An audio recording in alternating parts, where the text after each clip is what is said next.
They say money changes people.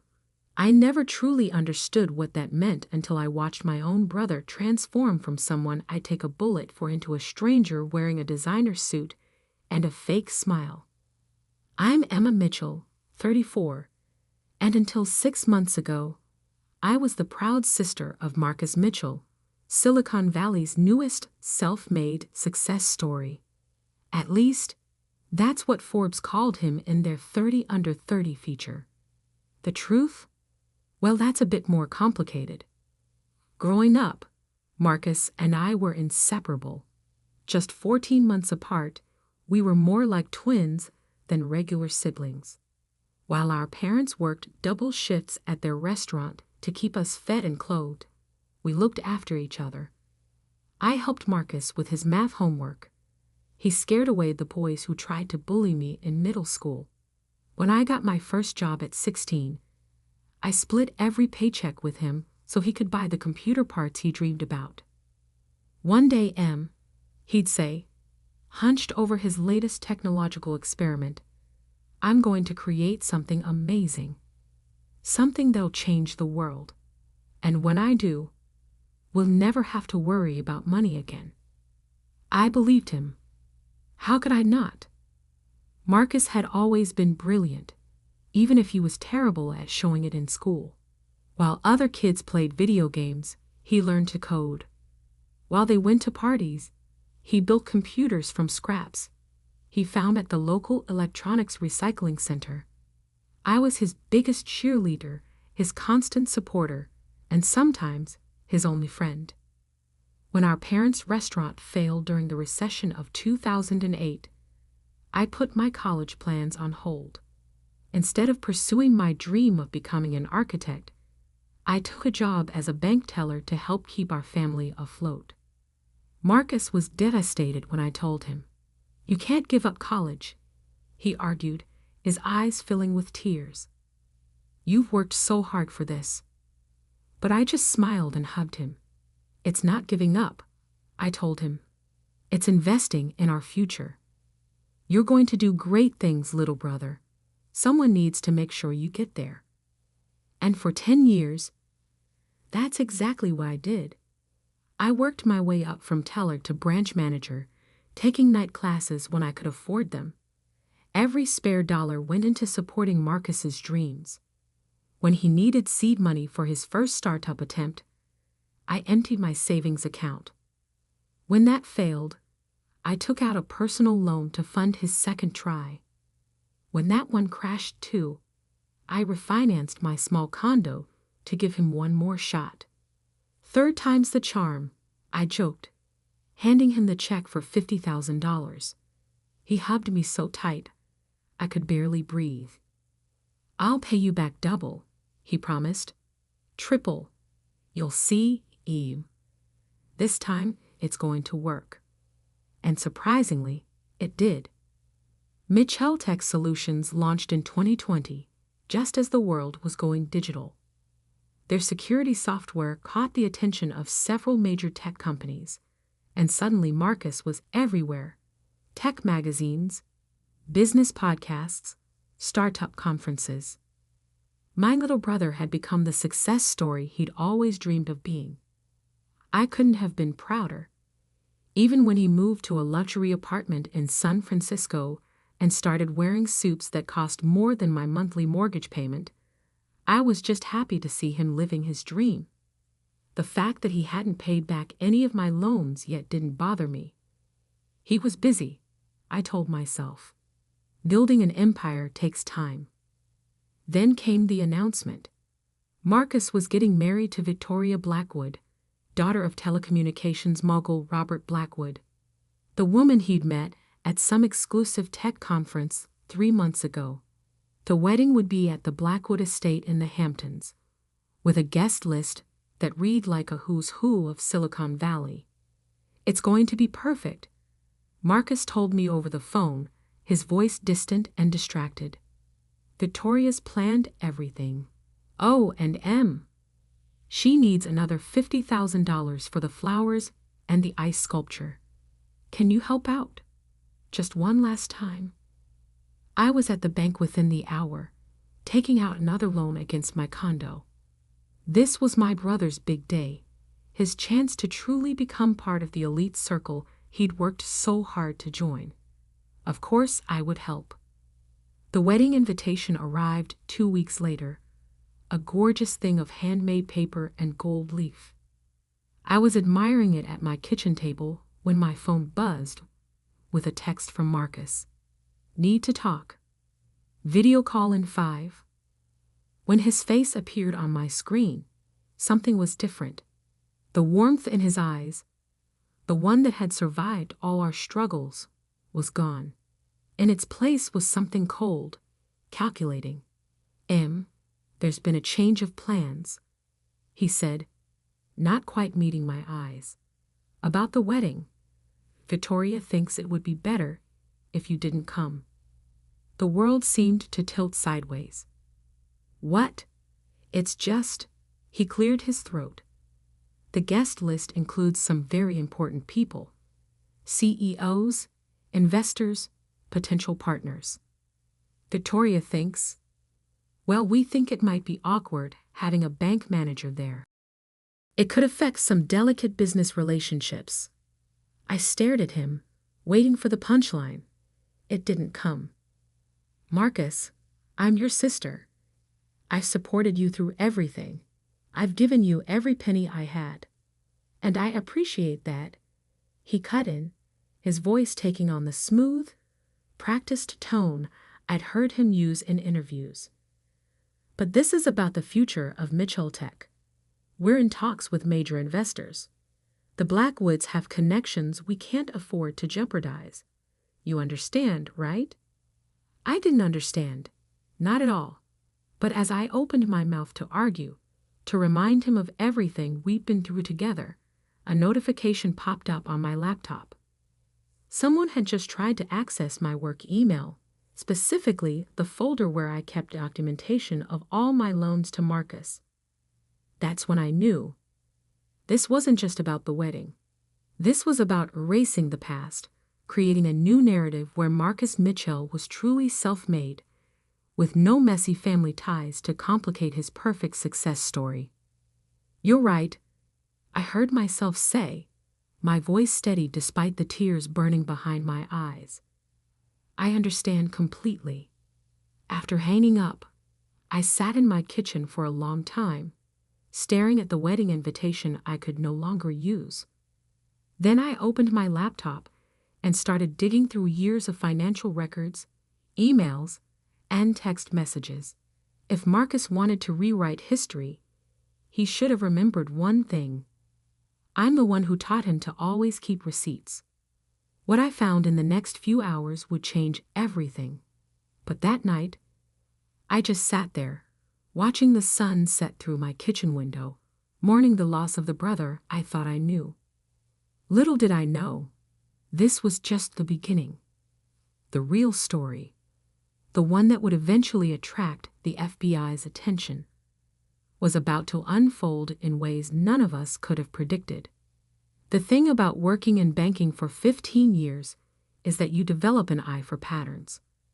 Numbers tell stories if you know how to read them, and the story I uncovered in the week following Marcus's wedding invitation was one that made my blood run cold.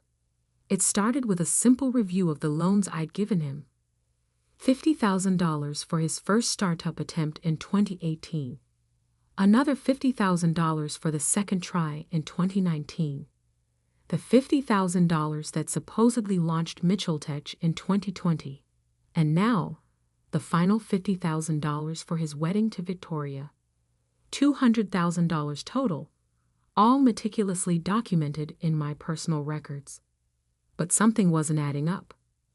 I remembered Marcus's first failed startup attempt, a mobile payment app that never made it past the development stage. The second was a cryptocurrency trading platform that collapsed within months. Both failures were painful, but they seemed honest. Technical issues, market timing, the usual startup problems. The third attempt, Mitchell Tech Solutions, was different. It succeeded almost overnight. securing major contracts with tech giants within months of launch. The industry called it a miracle. Now I was starting to wonder if it was something else entirely. Just checking some historical records, I told my assistant at the bank when I requested access to all transaction records related to Marcus's business accounts. As his primary bank, we had handled most of Mitchell Tech's early financial operations before they moved to bigger institutions. What I found sent chills down my spine. The $50,000 I had given Marcus for Mitchell Tech had never been deposited into the company's account. Instead, it had been transferred through a series of smaller transactions to an offshore account in the Cayman Islands. But Mitchell Tech had still launched with significant capital, $2 million to be exact. Where had that money come from? I spent 3 sleepless nights tracing the money trail. Bank statements, wire transfers, corporate filings. I followed every breadcrumb. Each discovery felt like another punch to the gut. The prestigious security software that had put Mitchell Tech on the map? It wasn't Marcus's creation at all. The original code had been developed by a small tech startup in Eastern Europe, a company that had mysteriously gone bankrupt just weeks before Mitchell Tech launched. Their entire development team had vanished, their office abandoned overnight. And the $2 million that launched Mitchell Tech, it had been routed through the same Cayman Islands account where my $50,000 had disappeared. The money originated from a series of compromised corporate accounts. Companies that had reported major security breaches in early 2020. My brother, my brilliant little brother who I'd supported all these years, hadn't created a revolutionary security software. He'd stolen one, using hacked funds to finance the operation. The evidence was there in the patterns of transactions, in the timestamps of code commits, in the suspicious coincidences that no one had bothered to investigate because everyone was too busy celebrating the next tech wonderkind. "Oh God, Marcus," I whispered to my empty apartment, staring at the wall of financial data I'd assembled. "What have you done?" But the real bombshell came when I dug deeper into Mitchell Tech's current operations. The security software they sold to major corporations had a hidden feature, a backdoor that allowed unauthorized access to client systems. Mitchell Tech wasn't just a fraud. It was potentially the largest corporate espionage operation I'd ever seen. My phone buzzed, another text from Marcus. "Hey, Em. About the wedding. Victoria's family is willing to compensate you for any inconvenience. Name your price." I looked at my laptop screen, at the evidence of years of fraud and theft. They thought they could buy my silence with money, the same way they thought they could erase my existence from Marcus's carefully crafted story. My hands shook as I typed out my reply. "No price needed. I understand completely." Then I turned back to my laptop and began organizing the evidence. Every transaction, every stolen line of code, every compromised client account. I documented it all. Years of banking experience helped me create an airtight paper trail, one that even the best lawyer's money could buy wouldn't be able to dispute. I also started receiving strange emails, thinly veiled threats from anonymous accounts, warning me to mind my own business and forget about the past. Someone had definitely noticed my digging. Time was running out. The wedding was in 3 days. The guest list included CEOs of companies that had been compromised by Mitchell Tech's backdoor, investors whose money had been used to launder the stolen funds, and tech journalists eager to celebrate another self-made success story. Perfect. I booked a flight to New York and packed my laptop. In my carry-on, I placed a USB drive containing every piece of evidence I'd gathered. A second copy was safely stored in an encrypted cloud account, set to automatically send to the FBI and SEC if anything happened to me. As I locked up my condo, Another text from Marcus arrived. You're making this harder than it needs to be. Just name your price. Everyone wins. I thought about the brother who used to share his dreams with me, who promised we'd change the world together. I thought about the man he'd become, willing to steal, lie, and threaten to maintain his facade of success. You're right, I texted back. Everyone will get exactly what they deserve. The next morning, I boarded a flight to New York. In 48 hours, I would crash my brother's $1 million wedding. But first, I had some visits to make. To the FBI field office in Manhattan, to the SEC's Enforcement Division, and to a few very interested journalists. Marcus had always said he wanted to make headlines. Well, I was about to help him do exactly that. As the plane took off, I closed my eyes and remembered something our parents used to say back in the restaurant.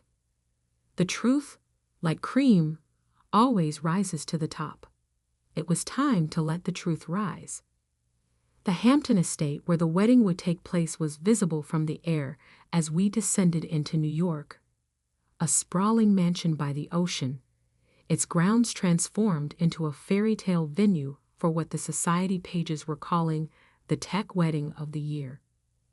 Little did they know, it was about to become famous for very different reasons. The morning of the wedding dawned bright and clear. From my hotel room in Southampton, I could see the steady stream of luxury cars heading toward the Blackwood estate. Caterers, florists, and event staff had been bustling since dawn, preparing for what People magazine had dubbed the tech industry's royal wedding.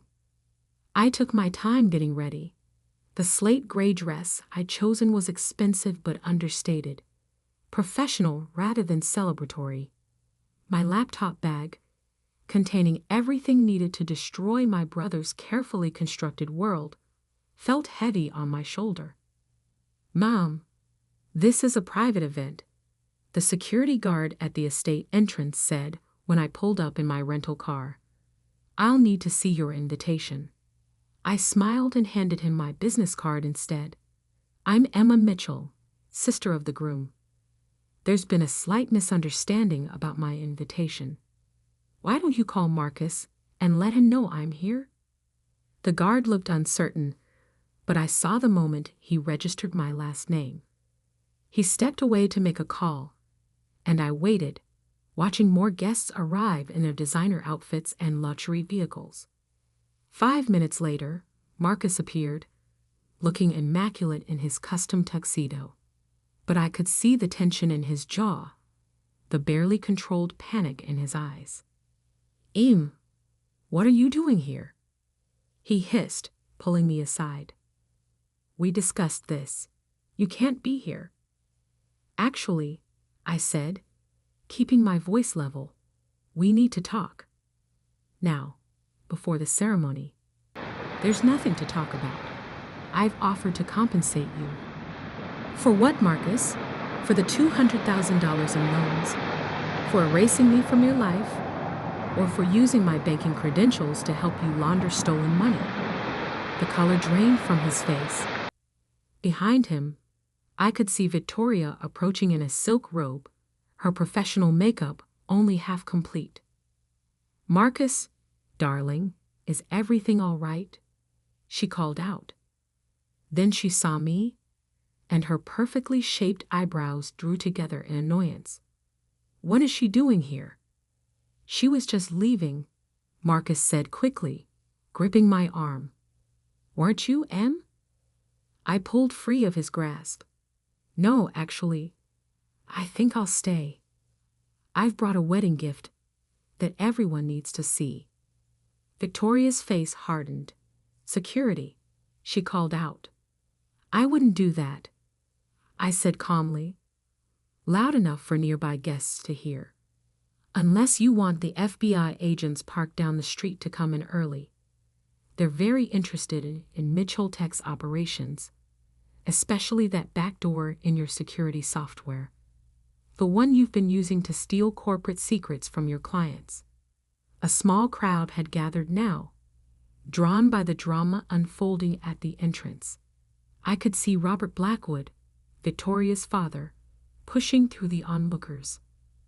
"What's going on here?" he demanded. "Nothing," Marcus said quickly. "Just a family misunderstanding. And please, let's talk about this privately." I shook my head. No more private talks. No more secrets. I turned to address the growing crowd of guests. "Ladies and gentlemen, I apologize for interrupting the festivities. But there's something you need to know about the man you're here to celebrate." "Stop this," Marcus pleaded, reaching for me again, but I was already pulling out my laptop. "Your invitation said no gifts were necessary, but I brought one anyway. A presentation about how Mitchell Tech really started, about where that revolutionary security software really came from, about what it's been doing to your company's systems all this time." Robert Blackwood stepped forward, his face darkening. "What is she talking about, Marcus?" "She's lying," Victoria cut in. "She's just jealous of Marcus's success. Security. Remove her?" "Before you do," I said loudly, "you might want to check your phone, Mr. Blackwood.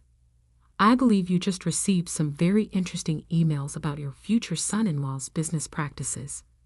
The crowd murmured as phones started buzzing. I timed my evidence dumps perfectly. Emails going out to all major Mitchell Tech clients and investors just as I arrived at the wedding. Marcus lunged for my laptop, but it was too late. I'd already connected it to the venue's massive display screens, the ones meant to show romantic photos during the reception. Instead, they now displayed transaction records, code snippets, and irrefutable evidence of years of fraud. "That $2 million startup capital," I announced to the stunned crowd. "Stolen from hacked corporate accounts, the security software you're all using. Stolen from a small company in Eastern Europe after Marcus arranged for their mysterious bankruptcy. And that backdoor you never knew about. It's been collecting your corporate secrets for 2 years." The chaos that erupted was almost beautiful in its completeness. CEOs frantically calling their IT departments, investors shouting into phones, journalists who'd come to cover a society wedding suddenly finding themselves with a much bigger story. "You ruined everything," Marcus snarled, his carefully crafted mask finally cracking completely. "I gave you a chance to name your price." "Some things aren't for sale," I replied. "Like the truth or family loyalty." Victoria had disappeared, along with her father. In the distance, I could hear sirens approaching. Federal agents. The FBI's arrival was almost anticlimactic after everything else. They moved through the crowd with practiced efficiency, heading straight for Marcus. As they led him away in handcuffs, past shocked guests, and frantically clicking cameras, he looked back at me one last time. For a moment, I saw a flicker of that little boy who used to share his dreams with me. "Why, M?" he asked, his voice breaking. "I would have given you anything." "Because you forgot something important, little brother," I said softly. "Success built on lies isn't success at all. It's just a bigger lie." The aftermath was exactly what you'd expect. Mitchell Tech's collapse made headlines for weeks. Tech wonderkind revealed as corporate spy, ran alongside wedding day arrest exposes Silicon Valley fraud. The FBI's investigation uncovered even more than I had. A network of cybercrimes spanning 3 continents.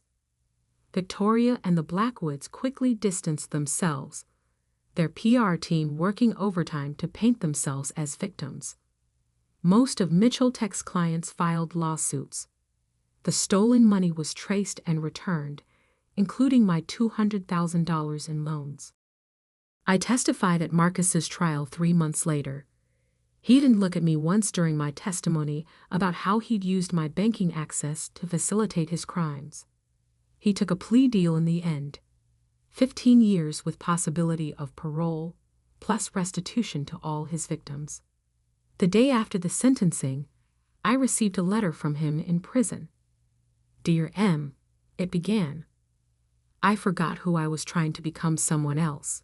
I forgot that real success was having a sister who believed in me enough to sacrifice everything.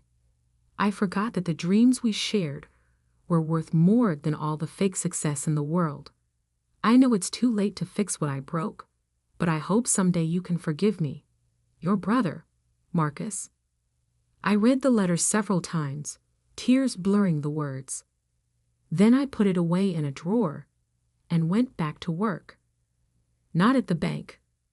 I'd taken a new job, heading up fraud prevention for a major tech company. Turns out my experience with Mitchell Tech made me quite valuable in that field. Sometimes, late at night, I look at old photos of Marcus and me from before all this happened. I remember the brother who dreamed of changing the world, who just wanted to make something amazing. I wonder where that boy went wrong, and if he's still in there somewhere behind prison walls. But I don't regret what I did, because sometimes loving someone means holding them accountable. Sometimes the kindest thing you can do is let the truth come out, no matter how much it hurts. They say money changes people, but I've learned it's not the money. It's what people are willing to do for it. The choices they make, the lines they cross, the people they're willing to sacrifice. In the end, Marcus got what he'd always wanted. His name in headlines, his story talked about in Silicon Valley, just not in the way he planned. As for me, I've got a new dream now. Helping other companies protect themselves from people like my brother. Making sure other families don't have to go through what I did. Because some things really aren't for sale. Truth, integrity, family. And sometimes, the hardest lessons are the ones we learn from those we love the most. The foreclosure notice lay crumpled on my parents' kitchen table, its red letters stark against the white paper. Mom paced the worn linoleum floor while Dad sat with his head in his hands, the weight of their financial troubles evident in the slope of his shoulders. $20,000, Mom repeated, her voice cracking. Where are we supposed to find that kind of money in 2 weeks? I took a deep breath, smoothing out the notice. I can help. They both turned to look at me, surprise and something else. Was it shame? Crossing their faces. At 32, I'd built a successful software consulting business, though they'd never shown much interest in understanding exactly what I did. "Emma," Dad started, "we can't ask you to." "You're not asking," I interrupted. "I'm offering." The kitchen was silent except for the steady drip of the leaking faucet, a repair that, like so many others, had been postponed due to lack of funds. The house I'd grown up in was showing its age. Peeling wallpaper, creaking floors, a roof that desperately needed replacing. "What about your brother?" Mom asked. "Andrew should help too. He's the successful one." The familiar sting of comparison hit me. Andrew, the golden child who worked on Wall Street and drove expensive cars, but somehow never had money to help the family. Andrew, who could do no wrong even when he did nothing at all. "Andrew's not here," I said quietly. "I am." I pulled out my phone, opened my banking app, and showed them the transfer I'd already prepared. $20,000, ready to move with a single tap. Mom's eyes widened. "How do you have that kind of money?" "I told you my business was doing well."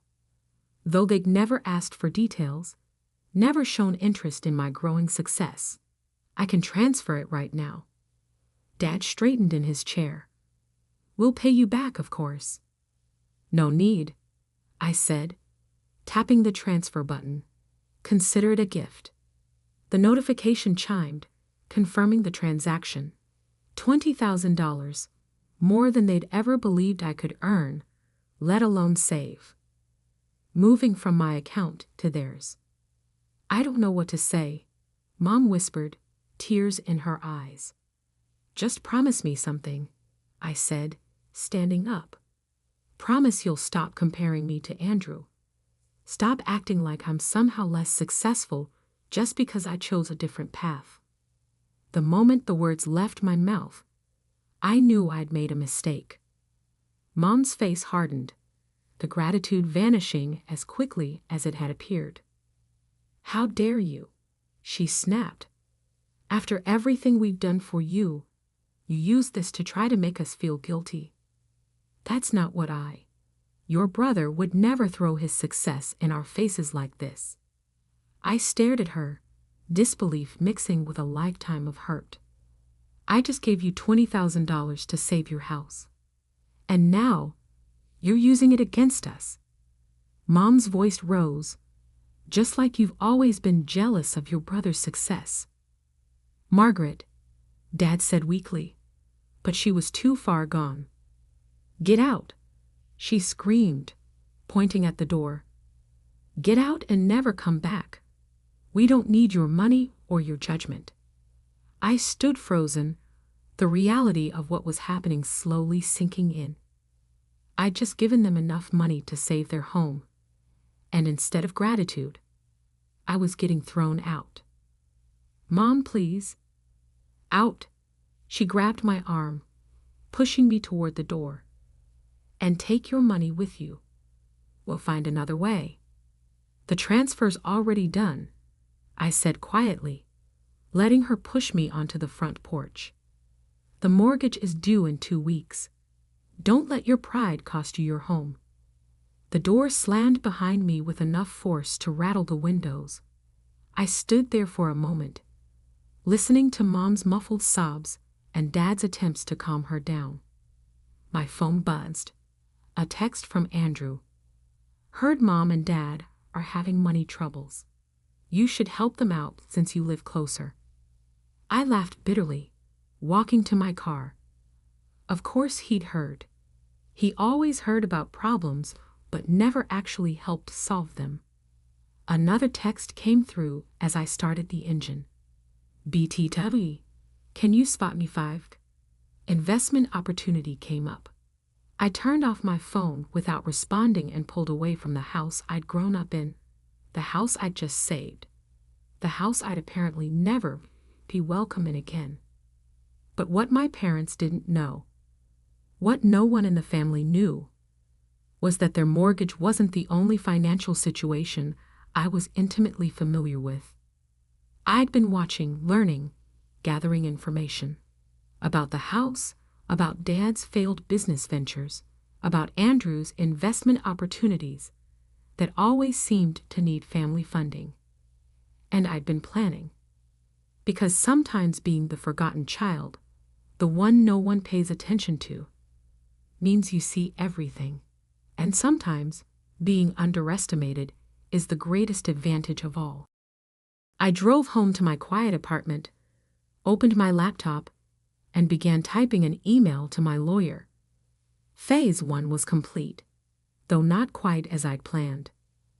Now it was time for Phase 2, and this time, I wouldn't be the one begging to come back.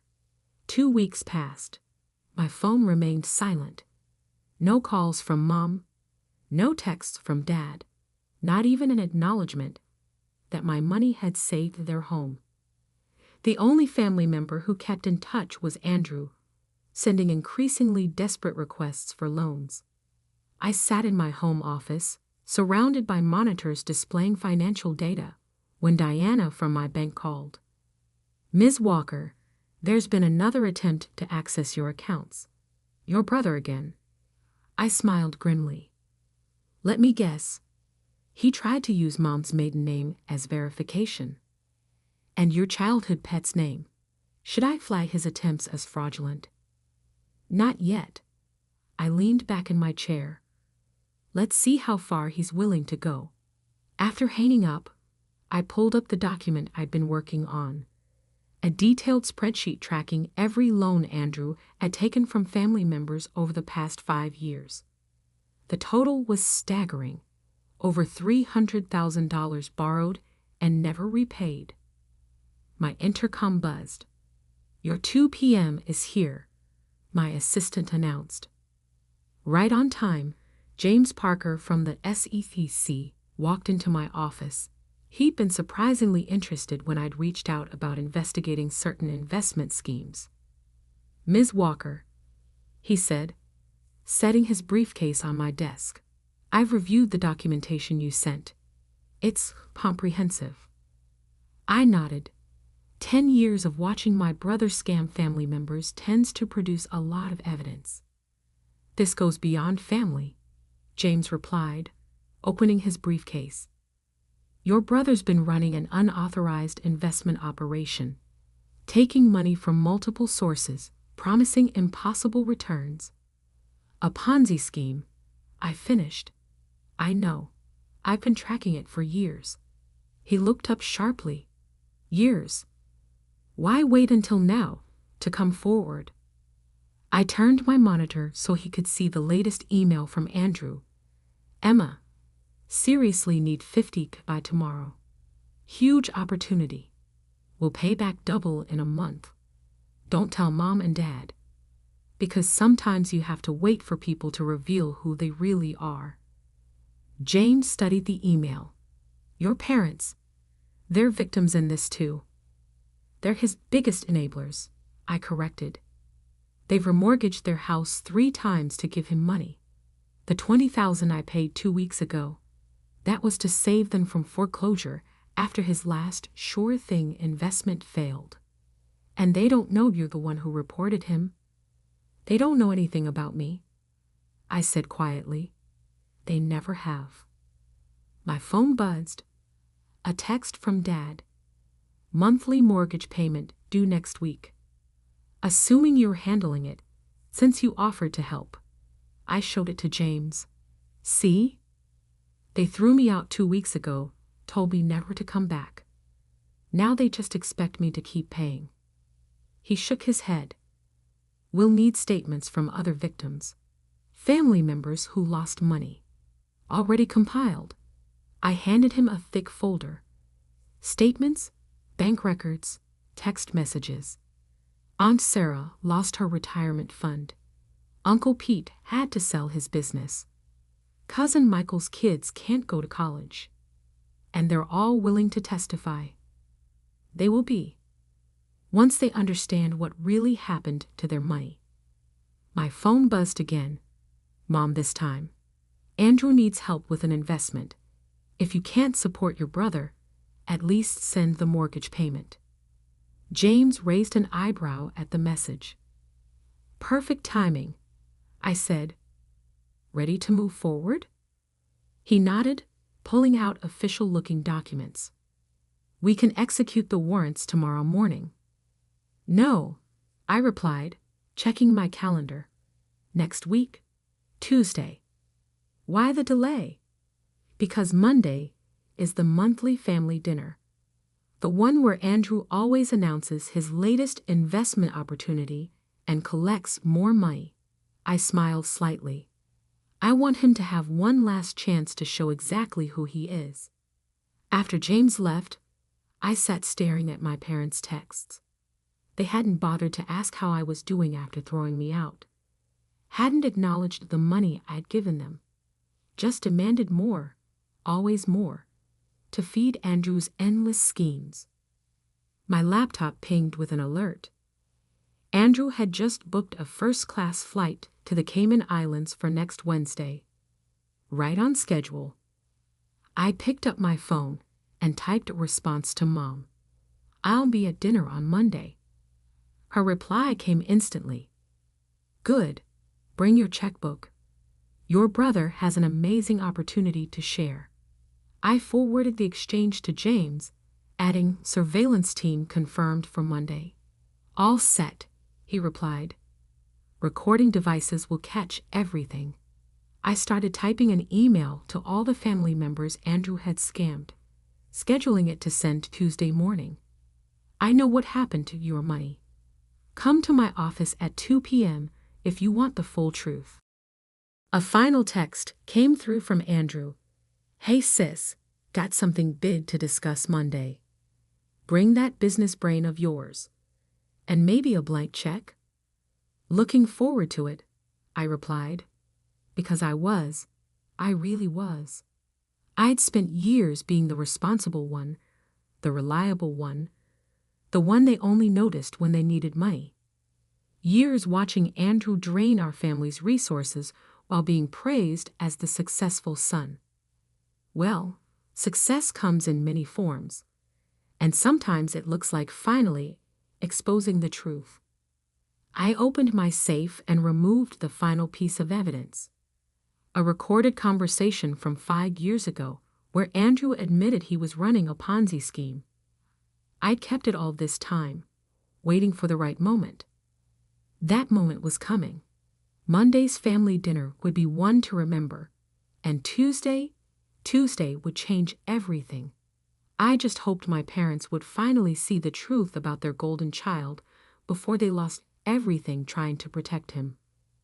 But even if they didn't, even if they never forgave me for what I was about to do, I knew it was the right thing. Because sometimes love means stopping people from destroying themselves, even if they hate you for it. Monday evening arrived with a sense of inevitability. I parked outside my parents' house, noting the new luxury car in the driveway, Andrew's latest purchase with other people's money. The SEC surveillance van was discreetly positioned down the street, disguised as a utility vehicle. I checked my watch. 6:45 p.m.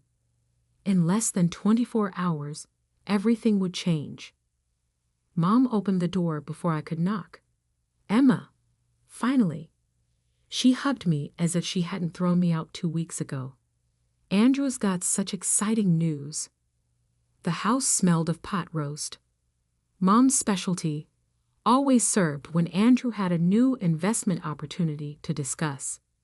The familiar scent now carried a bitter edge. Dad sat in his usual chair, looking tired but hopeful. Andrew held court in the living room, dressed in an expensive suit that probably cost more than our parents' monthly mortgage. Little sister, he grinned, showing too many teeth. Glad you could make it. Brought your checkbook. Always prepared, I replied, patting my bag. Inside was indeed a checkbook, along with a hidden recording device sensed to the SEC team. That's my girl, Dad said proudly, as if he hadn't sat silently while Mom kicked me out. Always the responsible one. Dinner was a performance of normalcy. Mom served her pot roast, making sure Andrew got the biggest portion. Dad asked about everyone's week, though he only really listened to Andrew's answers. I pushed food around my plate, watching the scene unfold like a play I'd seen too many times. Finally, Andrew cleared his throat. So, family, I've got something amazing to share. Here we go. I've discovered an investment opportunity that's going to change everything, he continued, eyes bright with rehearsed enthusiasm. Guaranteed returns of 40% in 3 months. That's wonderful, honey. Mom beamed. Sounds impressive, I said carefully. How does it work? Andrew launched into his pitch, the same one he'd used countless times, just with different numbers. Exclusive access, limited time offer, too complex to explain fully, but too good to pass up. I just need some capital to secure our position, he finished. Say, 50,000? I know it's a lot, but the returns. We can remortgage again, Dad offered immediately. Actually, I interrupted, I have some questions first. Andrew's smile flickered. Come on, sis. You know I wouldn't steer our family wrong. Like you didn't steer Aunt Sarah wrong. Or Uncle Pete. or Cousin Michael? The room went silent. What are you talking about? Mom demanded. I pulled out my folder. I'm talking about the $300,000 Andrew has borrowed from family members over the past 5 years. Money that was never repaid. Money that was lost in guaranteed investments. That's different, Andrew protested. Those deals just needed more time. Like this deal. I slid a printout across the table. The one where you've already booked a flight to the Cayman Islands for Wednesday. His face went pale. Emma? Mom snapped. How dare you accuse your brother? It's not an accusation. I stood up, addressing the hidden microphones as much as my family. It's evidence. Evidence of a Ponzi scheme that's been draining this family dry for years. What evidence? Dad asked, his voice barely a whisper. I played the recording from 5 years ago, Andrew's voice clear and damning. Of course, it's a Ponzi scheme. These people are too stupid to realize. Take their money, show them fake returns, use new investments to pay old investors. It's beautiful. Mom's hands flew to her mouth. Dad seemed to age 10 years in 10 seconds. You recorded me? Andrew snarled, lunging for my phone. The front door burst open. James Parker led a team of SEC agents into the room, badges displayed. Andrew Walker, James announced, you're under arrest for operating a fraudulent investment scheme, wire fraud, and multiple counts of financial elder abuse. No, Mom screamed, trying to block the agents. There must be some mistake. The only mistake, I said quietly, was enabling him for so long, watching him destroy this family while pretending everything was fine. As the agents led Andrew away in handcuffs, Dad turned to me with tears in his eyes. Why didn't you tell us sooner? Would you have believed me? Over him? I gestured at the house around us. Every mortgage, every loan, every time you gave him money. I tried to warn you, but you never listened. We listened. Mom protested weakly. No, you ordered. Asked. Demanded. But you never listened. I picked up my bag. Tomorrow at 2 p.m., I'm meeting with everyone Andrew schemed. You're welcome to join us. Learn exactly what your golden child has done. Emma, please. Dad reached for my hand. We need you. No, I said softly. You needed me 2 weeks ago when I gave you $20,000. You needed me every time I tried to warn you about Andrew. Now you need to face the truth. I walked to the door, then turned back one last time. I'll keep paying the mortgage. Not for you, but because this house shouldn't pay for Andrew's crimes. But don't expect anything else until you understand what real success looks like. The next day, my office filled with shell-shocked family members learning the full scope of Andrew's schemes. Aunt Sarah wept over her lost retirement. Uncle Pete raged about his sold business. Cousin Michael mourned his children's college funds. My parents sat in the back, silent for the first time I could remember. When the meeting ended, Mom approached my desk. We were wrong, she said simply. About what? Everything. She placed a set of keys on my desk. My old house keys. The ones I'd given back 2 weeks ago. Come home. I picked up the keys, then held them out to her. I am home. In the life I built while you were busy praising Andrew's lies. We can change, Dad said from behind her. Then prove it. I handed them a folder. Inside is a repayment plan for everyone Andrew schemed. Start there. Show me you understand the difference between flash and substance. They left with the folder, shoulders bent under the weight of truth. 3 months later, they'd stuck to the repayment plan, started attending financial responsibility classes, and finally finally started seeing me, really seeing me. Andrew pled guilty, facing years in prison. The family members he'd scammed would eventually recover some of their money through asset seizure and my parents' repayment plan. And me? I kept my promise, paid the mortgage, maintained the house, proved that success isn't about big promises and flashy schemes. Sometimes it's about quiet strength, about doing what's right even when it hurts. Sometimes it's about being the child they didn't want until they needed exactly who you were all along. Mom and Dad visit my office now, actually asking about my business, finally understanding that real success isn't measured in fast returns and empty promises.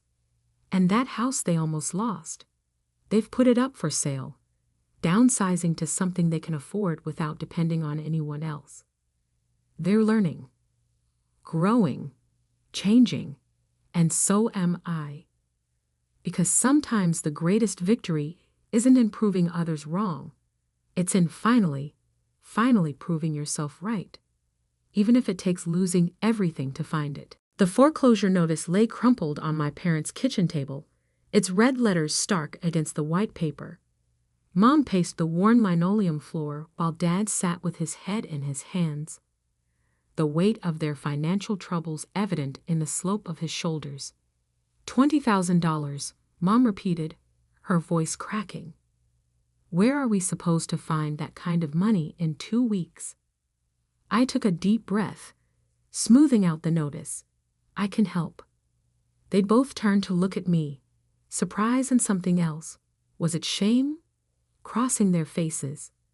At 32, I'd built a successful software consulting business, though they'd never shown much interest in understanding exactly what I did. Emma, Dad started. We can't ask you to. You're not asking. I interrupted. I'm offering. The kitchen was silent except for the steady drip of the leaking faucet, a repair that, like so many others, had been postponed due to lack of funds. The house I'd grown up in was showing its age. Peeling wallpaper, creaking floors, a roof that desperately needed replacing. What about your brother? Mom asked. Andrew should help too. He's the successful one.